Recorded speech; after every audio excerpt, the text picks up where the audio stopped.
Okay, let's dive right into this explainer, and we're going to absolutely shatter some assumptions about ancient texts today by looking at the fascinating mechanics of ancient poetry. Often when we think about ancient literature, we picture these dry, dusty historical records or really dense rule books. But today, we're drawing on some incredible insights from Dr. Elaine Phillips' lectures on Old Testament literature, and we're going to explore how ancient authors used a completely different set of literary tools to express the deepest of human emotions. We're going to decode the brilliant structure of ancient Hebrew poetry, and trust me, this structure is entirely unlike the poetry most of us grew up reading. Here's our roadmap for today. We've got poetry without rhyme, the engine of parallelism, the translation magic trick, acrostics and imagery, Psalms words to God, and finally, the emotional spectrum. Basically, we're going to learn the rules of this ancient literary game and then see how beautifully that game is actually played. Section 1. Poetry without rhyme, the surprising scale of ancient verse. To really start, we need to grasp the sheer scale of what we're dealing with when we look at the First Testament. Now, here is a wild fact for you. A full third of the Old Testament is poetic expression. Seriously, think about that for a second. 33% of this massive library of text is poetry. That is totally different from how we consume information today, right? We definitely don't get a third of our daily news or history delivered in verse. But in the ancient Near East, poetry wasn't just for, romance or art. It was actually a highly effective, incredibly memorable conduit for conveying profound truths. But to really get it, we've got to contrast our modern expectations. While Western poetry relies heavily on the rhythm of sound, syllables, and strict rhyming schemes, ancient Near Eastern poetry relies on something truly awe-inspiring, the symmetrical balance of ideas and meaning. It's a conceptual rhythm. So instead of matching sounds at the end of a line, these ancient writers were matching, contrasting, or expanding upon thoughts. Section 2. The engine of parallelism, rhyming ideas, not sounds. So the crucial thing here is understanding the core structural engine that drives all of this conceptual rhythm, and that's parallelism. Once you understand parallelism, you literally have the master key to unlocking a third of the ancient biblical text. Let's break down the mechanics. In parallelism, whatever is stated in the first line is directly addressed in the second line. We generally see this happen in one of three ways. First up, synonymous parallelism. This means restating the exact same idea using different words or synonyms to really drive the point home. Second, antithetical parallelism, where the second line provides the polar opposite of the first line to create this stark, vivid contrast. And third, synthetic parallelism, where the second line takes the thought of the first line and builds upon it, adding more detail and just expanding the whole picture. For instance, check out Psalm 2, which brilliantly illustrates synonymous parallelism. Let us break their chains and throw off their fetters. Notice how chains and fetters act as two slightly different ways of saying something that binds, while break and throw off are matching verbs. The author is just hammering home the exact same point twice, giving your mind a chance to really absorb the impact of the statement. Okay, let's move to another example and see how this builds into antithetical parallelism. In Psalm 1, we read, "The Lord watches over the way of the righteous, but the way of the wicked will perish." By presenting two absolute polar opposites, the righteous, whose way is watched over, and the wicked, whose way perishes, it teaches the reader to clearly distinguish between good and bad. It physically forces the audience to see the absolute polarity of human choices. Section 3. The translation magic trick, surviving the language barrier.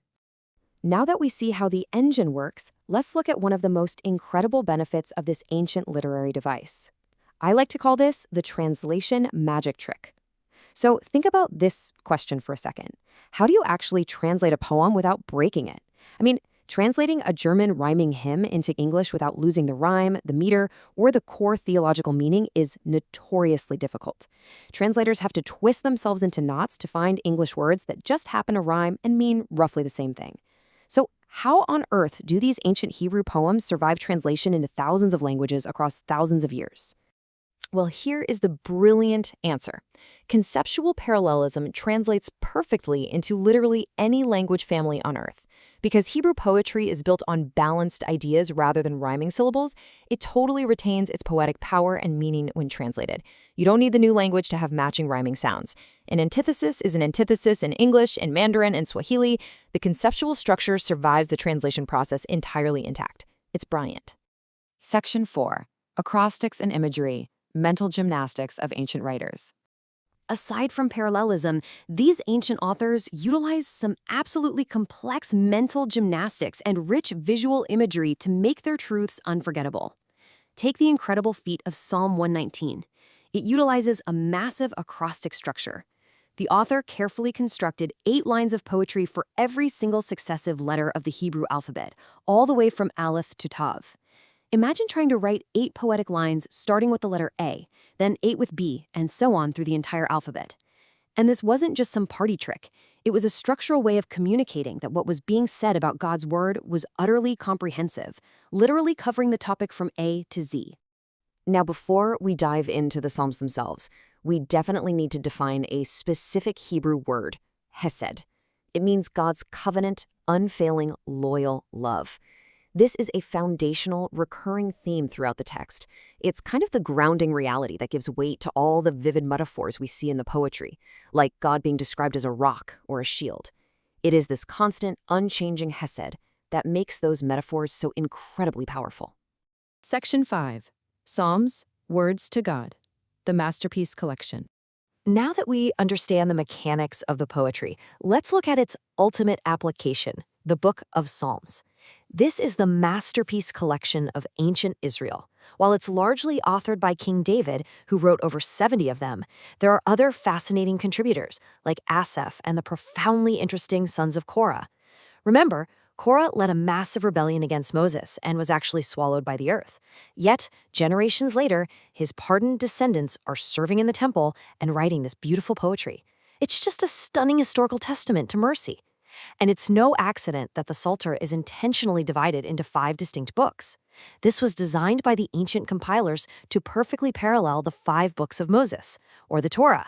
Just as the Torah provides God's foundational instruction to humanity, this 5-part poetic collection provides humanity's comprehensive, patterned response back to God. Section 6. The emotional spectrum, channeling raw experience. Finally, let's explore how these poetic mechanics are used to express the absolute fullest spectrum of human emotion. You see, the writers of these texts weren't just mild individuals simply saying the right religious things. They were channeling raw, unfiltered human experience. The Psalms give humanity a structural paradigm to process absolutely everything.